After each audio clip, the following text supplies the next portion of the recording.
It's Friday, October 3rd, 2025, and I'm Dave Sobel. 4 things to know today. Perplexity drops its $200 a month AI browser to free, kicking off an AI browser war. The U.S. shutdown quietly kills a key cybersecurity law, raising the stakes for threat intelligence sharing. Apple's rumored Intel investment signals a reset in the chip race, while Vision Pro falters. And MSPs face the airline problem of AI. Massive potential, but brutal business models. This is the business of tech. Perplexity has announced that it will make its artificial intelligence browser, Comet, free to users, aiming to combat the increasing prevalence of low-quality online content. According to Perplexity's CEO, the browser, which typically costs $200 per month, is designed to help users navigate and filter through internet slop, allowing for a more meaningful online experience. The free version of Comet comes with rate limits and will enable users to summarize web pages and extract key information easily. Additionally, a $5 monthly subscription will provide access to content from reputable media outlets, including CNN and the Washington Post, as Perplexity seeks to establish fair revenue-sharing practices with publishers. This move comes amid ongoing legal challenges from publishers regarding content use. But Perplexity emphasizes its commitment to high-quality sources for its users. Why do we care? Perplexity just made its AI browser Comet free. This thing used to cost $200 a month, but now anyone can use it with limits, and for $5 you get access to content from places like CNN and the Washington Post. Here's why it matters. This is the start of an AI browser war. For years, browsers have been boring utilities. Chrome, Edge, Safari, they all do the same thing, sometimes on the same engine. Comet is trying to change that by filtering out internet junk and giving you actual summaries of what matters. Now, let's not get carried away. Free sounds great, but it probably means adoption was slow. And a $5 media bundle? Publishers may not think that's enough to stop suing. Most people stick to the browser their device ships with, so breaking that habit is tough. But the idea is big. AI as the way we experience the web. That has real implications for providers. Your customers will expect you to cut through the noise too, whether it's alerts, reports, or data dumps. Use this as a cue. Pilot AI browsers internally, build noise cutting into your services, and be ready to advise clients on the risks of employees adopting these tools. The browser may finally be interesting again. Are you and your clients tired of the time-consuming ticket tennis of coordinating meetings and help desk calls? Wouldn't it be better to automate this process with a tool that connects directly to ConnectWise Manage or Autotask? TimeZest offers scheduling automation that gives you complete control of your schedule and eliminates the hassle of calendar ping pong. As the only service designed specifically for MSPs, it integrates into your workflow and makes scheduling appointments easy on you and your clients. Plus, you can try TimeZest for free. Visit timezest.com/MSPradio and use the code MSPradio to get 10% off your first year of TimeZest. I hadn't mentioned the U.S. government shutdown as I didn't see a tech angle until I saw one. The recent shutdown of the United States federal government has resulted in the expiration of the Cybersecurity and Information Sharing Act of 2015, which has raised concerns about the future of global cybersecurity collaboration. This law provided essential protections for organizations sharing cyber threat intelligence, and its absence is expected to create barriers to effective incident response. James Faxon, Chief Information Security Officer at NUCO2, warns that organizations may become more cautious about sharing vital information without the legal protections previously afforded by the now lapsed law. Security experts, including Kyle Dewar from Tanium, emphasize that the lack of information sharing protections could significantly hinder cooperation between the private sector and government agencies, potentially prolonging response times to cyber threats. As the government shutdown continues, the risk of cyber attacks is likely to increase, with experts predicting that adversaries will exploit the disruption to target vulnerable organizations within the federal ecosystem. And while I'm on government programs, the National Institute of Standards and Technology is developing a cyber AI profile to help agencies defend against artificial intelligence-enabled cyber threats. This initiative aims to provide a holistic understanding of how malicious actors utilize AI in their attacks and how organizations can leverage AI to enhance their cybersecurity measures. Yizhen Chen, an assistant professor at the University of Maryland, emphasizes that the cyber AI profile will aid organizations in recognizing both the risks and opportunities presented by the intersection of AI and cybersecurity.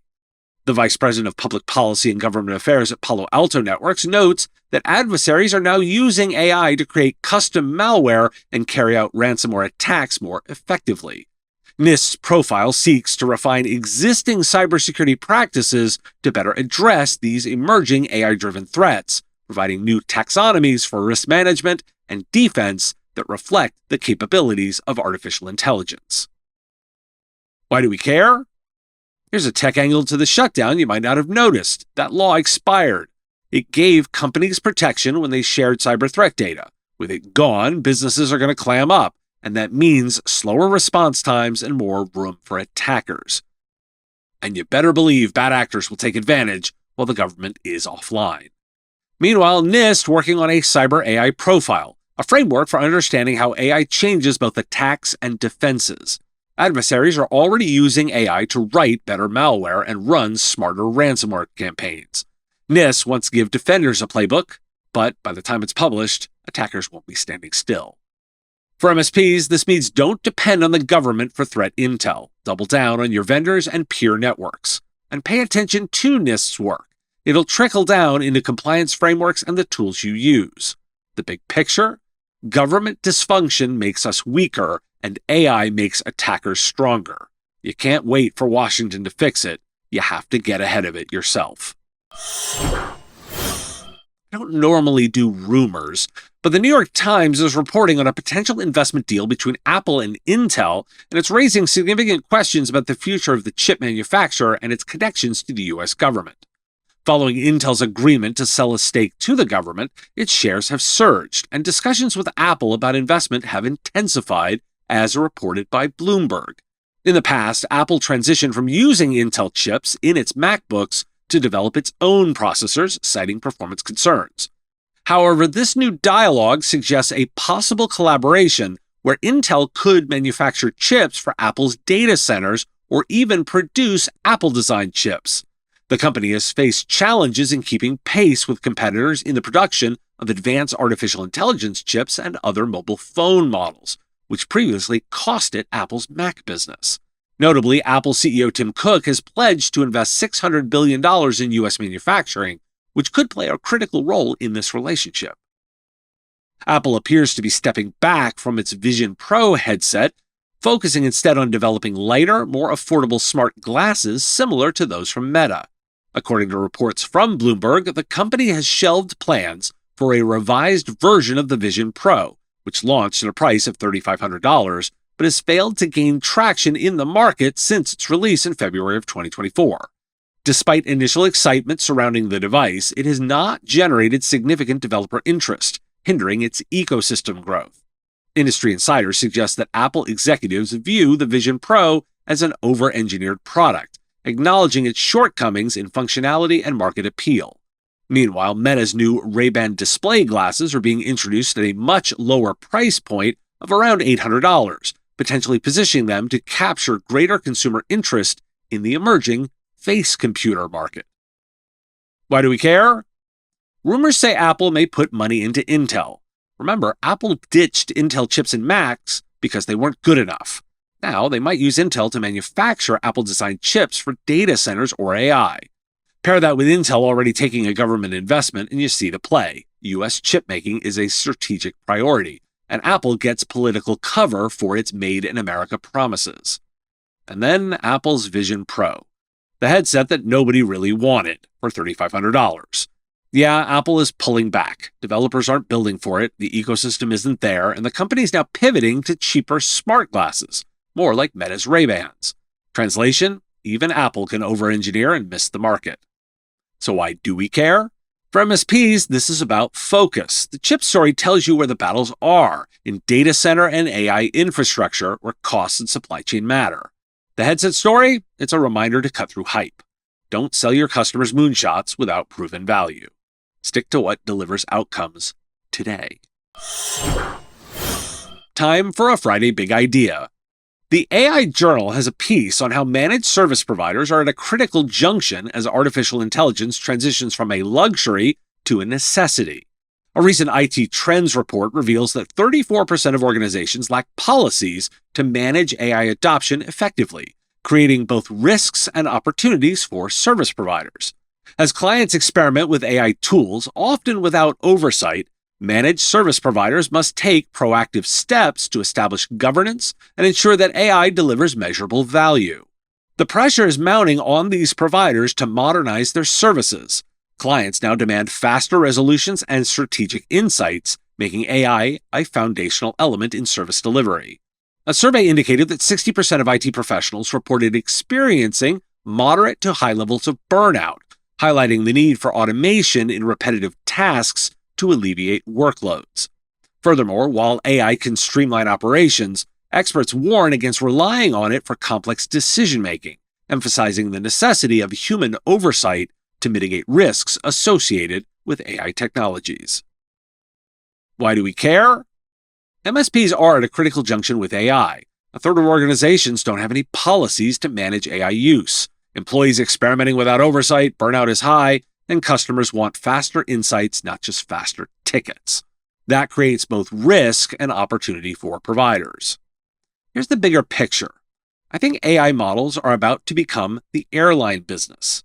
Airlines transform the world, but running one is a terrible business. Massive capital costs, razor-thin margins, and total commoditization. Shipping containers did the same. Standardize the box, margins collapse, but global trade explodes. LLMs are heading down the same road. Models are converging, open source is catching up, and the capital requirements are staggering. It feels like .com all over again. When the bubble deflates, many AI companies will discover they've built a commodity business with airline economics. But here's the good news. Just like the internet after the crash, the infrastructure will remain. AI will become boring, cheap, invisible, and massively enabling. For providers, that means three things. First, expect turbulence when valuations crack. Second, stop thinking about selling AI as a product. Think of it as a capability you embed into every service. And third, move up the value chain now. The help desk is already on borrowed time. The lesson from airlines? The value isn't in running the planes, it's in what the flight enables. AI is the same. Use it to deliver outcomes your clients can't get anywhere else. If you're an MSP, you already know email is still the #1 way attackers get in. What's changed is how they do it. Automation, AI, and smarter social engineering are blowing past legacy filters and basic settings. So I'm hosting a live webinar defending against modern email threats on Tuesday, October 7th at 2 p.m. Eastern, sponsored by Mail Protector. We're going to cut through the marketing and get practical about what modern email security really means for providers. Here's what we'll cover. API versus gateway tools, where each shines, where they fall short, and how to pick the right fit for your clients. Outbound protection that actually works, stopping spoofing and impersonation, enforcing encryption, and tightening DMARC, SPF, and DKIM so your customers' brands don't take the hit. Configurations that matter, small tweaks that close big gaps without piling on complexity, and real MSP scenarios, what worked, what failed, and how tiny oversights led to big compromises. If you're building a new stack or tuning the one you've got, you'll leave with field-tested steps you can implement right away. Join me Tuesday, October 7th at 2 p.m. Eastern. Register now. The link is on screen and in the description. And let's move past theory into practical, next-level defenses against today's evolving email threats. Thanks for listening. It's National Techies Day, and I'm pretty sure most of you fall very much into that category. My Patreons just heard about the Business of Tech Plus and got a pre-launch offer, which is valid until the new offering goes live. Want to save big? Now is your time to sign up. Patreon.com/MSP Radio. The Business of Tech is written and produced by me, Dave Sobel, under ethics guidelines posted at businessof.tech. If you've enjoyed the show, make sure you've subscribed or followed on your favorite platform. It's free and helps directly. Give us a review, too. If you want to support the show, visit patreon.com/MSP Radio, and you'll get access to content early. Or buy our Why Do We Care merch at businessof.tech. Have a question you want answered? We take listener questions. Send them in, ideally as a voice memo or video, to question@mspradio.com. I answer listener questions live on our Wednesday live show on YouTube and LinkedIn. If you've got a comment or a thought on a story, put it in the comments if you're on YouTube, or reach out on LinkedIn if you're listening to the podcast. And if you want to advertise on the show, visit mspradio.com/engage. Once again, thanks for listening, and I will talk to you again on our next episode. Part of the MSP Radio Network.